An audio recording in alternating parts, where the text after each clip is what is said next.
लगातार ये एक तस्वीर बनी हुई है। हम राघवेंद्र के पास चलेंगे। राघवेंद्र, ये कहा जा रहा है कि अखिलेश यादव की जो पकड़ है समाजवादी पार्टी से वो लगातार ढीली होती जा रही है। जब जब चुनाव नजदीक आता है सिर्फ उठक-बल की तस्वीर देखने को मिलती है। ना गठबंधन में बात चल पा रही है, ना ही अपनी पार्टी को संभाल पा रहे हैं। देखिए, समाजवादी पार्टी की जो कला है वो खुल करके सामने आ चुकी है। चाहे वो मुरादाबाद की बात करें, रामपुर की बात करें, इस समय 4 उम्मीदवारों ने पर्चा दाखिल कर दिया है 2 लोकसभा सीटों के लिए, और चारों दावा कर रहे हैं कि समाजवादी पार्टी ने मुझे सिंबल दिया है। अब यह बाद में पता चलेगा कि कौन किसका पर्चा कैंसिल होता है, कौन नॉमिनेशन अपना वापस लेता है। लेकिन इस समय जो मैसेज जा रहा है वो कहीं ना कहीं समाजवादी पार्टी को दुख देने वाला है। अखिलेश यादव अपनी जो कला है उसको शांत करने में नाकाम रहे हैं। कहीं ना कहीं 4 लोग जो हैं उनके पर्चा भर दिए हैं। आजम खान इतनी ताकत जरूर रखते हैं कि अगर वो अपने उम्मीदवार को जिता न पाए तो हराने का काम जरूर कर सकते हैं। अगर आजम खान की बात नहीं मानी गई, अगर अखिलेश यादव अड़े रहते हैं तो कहीं ना कहीं समाजवादी पार्टी के कैंडिडेट को आने वाले समय में नुकसान झेलना पड़ सकता है। तो जो ये स्थिति है कहीं ना कहीं वो बहुत दुखदाई होने वाली है अखिलेश यादव के सामने। अखिलेश यादव यहां पर अपने नेतृत्व को एक अच्छा मैसेज दे नहीं पा रहे हैं, और कहीं ना कहीं इसी का कारण है कि कार्यकर्ताओं का जो मनोबल है वह पार्टी के लाइन के खिलाफ बढ़ करके गया है। 4 नॉमिनेशन अभी तक आ चुके हैं। आज पहले चरण के लिए आज अंतिम दिन था नॉमिनेशन का। 3 साढ़े 3 बजे तक का वक्त था, वह अब बीतने वाला है। धीरे धीरे जाकर बात साफ हो जाएगी कुल कितने लोग हैं। लेकिन यह बात सबके सामने है कि समाजवादी पार्टी के 4 ऐसे नेता हैं जिन्होंने मुरादाबाद और रामपुर से नॉमिनेशन किया है। सभी दावा कर रहे हैं कि हमें अखिलेश यादव ने हरी झंडी दिया है, हमें सपा समाजवादी पार्टी ने हरी झंडी दिया है। अब देखने वाली बात है कि किसका नॉमिनेशन वापस होगा, किसका पर्चा खारिज होगा, ये आने वाले समय में। और ये असमंजस की स्थिति बनी हुई है। वहीं मुरादाबाद में अगर बात करें तो समाजवादी पार्टी ने टिकट काट दिया है। रामपुर मुरादाबाद सीट पर समाजवादी पार्टी असमंजस में है और आखिरी वक्त में यह फैसला लिया गया है। मुरादाबाद सीट पर फिर से एक नाम का ऐलान कर दिया गया और एसटी हसन को वापस मैदान में उतार दिया है। इसके पहले रुचि वीरा को भी उतारा गया और फिर रुचि वीरा ने भी अपना नामांकन दाखिल कर दिया। वहीं रामपुर से पैराशूट लैंडिंग हुई है और मोहिबुल्ला की जब पैराशूट लैंडिंग हुई है उन्हें उतारा गया तो उनका भी विरोध हो रहा है। खबर तो यह है कि चार्टर्ड प्लेन से उनका टिकट पहुंचा है। मोहिबुल्ला दिल्ली के पार्लियामेंट मस्जिद के इमाम में है और आजम खान के पत्र को समाजवादी पार्टी ने तवज्जो नहीं दी है। ये स्थिति भी इस वक्त हमें देखने को मिल रही है। यानी पूरी समाजवादी पार्टी में अलग अलग सीटों पर असमंजस की स्थिति बनी हुई है। आगे बढ़ेंगे, बात करेंगे वरुण गांधी की, जिसको लेकर भूपेंद्र चौधरी का बयान सामने आया। कहा कि वरुण हमारी पार्टी के नेता हैं और प्रचार के लिए वरुण गांधी से हम बात करेंगे। यानी अभी पक्का नहीं है क्या वरुण गांधी प्रचार करते हुए नजर आएंगे, क्योंकि अभी तक उनका नाम तो लिस्ट में नहीं है। लेकिन भूपेंद्र चौधरी का कहना है कि हमारे नेता हैं और प्रचार के लिए उनसे बात करेंगे। तो ये बड़ी खबर आपको बता रहे हैं, प्रचार के लिए वरुण से बात करेंगे। वरुण पर भूपेंद्र चौधरी का ये बड़ा बयान सामने आया है और ऐसे में वरुण गांधी का रुख किस तरफ होगा ये देखना होगा, लेकिन चर्चा लगातार हो रही है। भारतीय जनता पार्टी के घोषित प्रत्याशी पीलीभीत लोकसभा से जतिन प्रसाद जी के नामांकन के उपरांत एक बड़ी जनसभा में पूरे क्षेत्र के सब लोग उपस्थित हुए हैं। भारतीय जनता पार्टी मोदी जी के नेतृत्व में जो हमारा एजेंडा है विकास का, और हमारी सरकार ने जो जो काम किए उन कामों को लेकर अपना पूरा लेखा जोखा लेकर अपना रिपोर्ट कार्ड लेकर जनता के बीच में। सर, वरुण गांधी कहाँ पर हैं? वरुण गांधी भारतीय जनता पार्टी के नेता हैं और हमारे साथ रहे। क्या चुनाव प्रचार में आएंगे वरुण गांधी? अभी एक बार बात कर लेंगे उससे। उनका उपयोग है सब जगह और उनका उपयोग पार्टी ठीक से करेगी।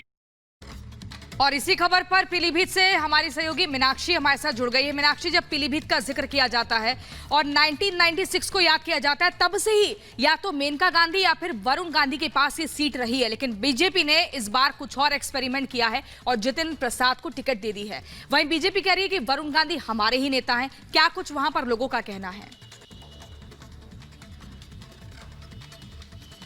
बिल्कुल, देखिए प्रियंका, 2004 से ही बीजेपी का गढ़ है पीलीभीत, और पीलीभीत को लेकर के अभी भूपेंद्र यादव से यहाँ पर जो सवाल पूछा गया था वो ये सवाल पूछा गया था कि क्या आप मना पाए हैं नेता को, क्योंकि उनके जो सचिव है, जो सेक्रेटरी है वरुण गांधी के, वो पहले ही यहाँ से नामांकन का फॉर्म खरीद के लेकर के जा चुके हैं। डीएम ऑफिस के बाहर ही मेरी मौजूदगी है और ऐसे में इंतजार इस बात का हो रहा है कि क्या वो नामांकन करने के लिए आएंगे, क्योंकि कहीं ना कहीं दबी कुचली आवाज में अभी भी ये चीज सुनने को मिल रही है कि वरुण गांधी नामांकन कर सकते हैं। हालांकि यह वाह भी हो सकती है, क्योंकि उनकी तरफ से ये भी क्लियरिटी आई थी कि वो ऐसा कुछ नहीं करने वाले हैं। भूपेंद्र जो प्रदेश अध्यक्ष, उनसे ये पूछा गया था कि क्या नेता मान गए हैं, क्योंकि जितिन प्रसाद का जब से नाम अनाउंस हुआ है उनके नाम पर कई बार पार्टी कार्यकर्ताओं से मुलाकात हो गई है, लेकिन वरुण गांधी उस पूरे सिनेरियो में कहीं बिल्कुल, और जितिन प्रसाद एक बड़ा नाम कांग्रेस पार्टी में रहे, लेकिन अब भारतीय जनता पार्टी के साथ हैं और उन्होंने अपने आप को साबित भी किया, इसलिए टिकट पाया है। वहीं इधर पूरे चुनाव में बीजेपी जीत का दावा कर रही है, रणनीति बनाई जा रही है, लेकिन विपक्ष की रणनीति क्या है वो अभी तक समझ नहीं आ रही है। जहां भी अलग अलग वजह से मुद्दे मिलते हैं, उस मुद्दे को भुनाने में विपक्ष पीछे रहा है। पीलीभीत में भी विपक्ष को एक मुद्दा मिला, लेकिन विपक्ष ने वरुण गांधी को न्योता दे दिया कांग्रेस पार्टी में आने का। इसके बाद आखिर हुआ क्या, वो इस रिपोर्ट में दिखाते हैं।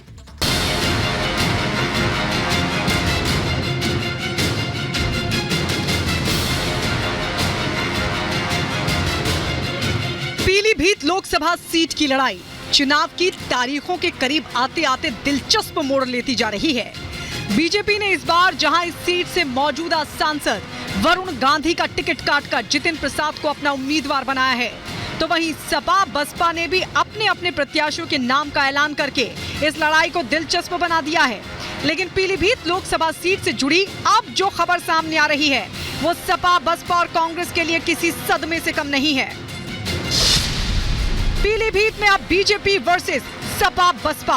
पीलीभीत से चुनाव नहीं लड़ेंगे वरुण गांधी। हालांकि इस बारे में वरुण गांधी की तरफ से कोई भी बयान जारी नहीं किया गया है, लेकिन सूत्रों के हवाले से खबर मिल रही है कि उनके निजी सचिव ने दावा कर दिया है कि सांसद वरुण गांधी ने बीजेपी आलाकमान के फैसले पर भरोसा जताते हुए इस बार पीलीभीत लोकसभा सीट से अपने कदम वापस खींच लिए हैं।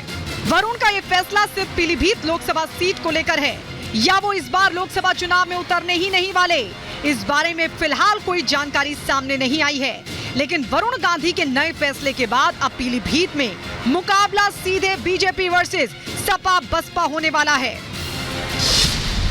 पीलीभीत में नहीं चला कांग्रेस का दाव, बीजेपी का खेल नहीं बिगाड़ सकी कांग्रेस।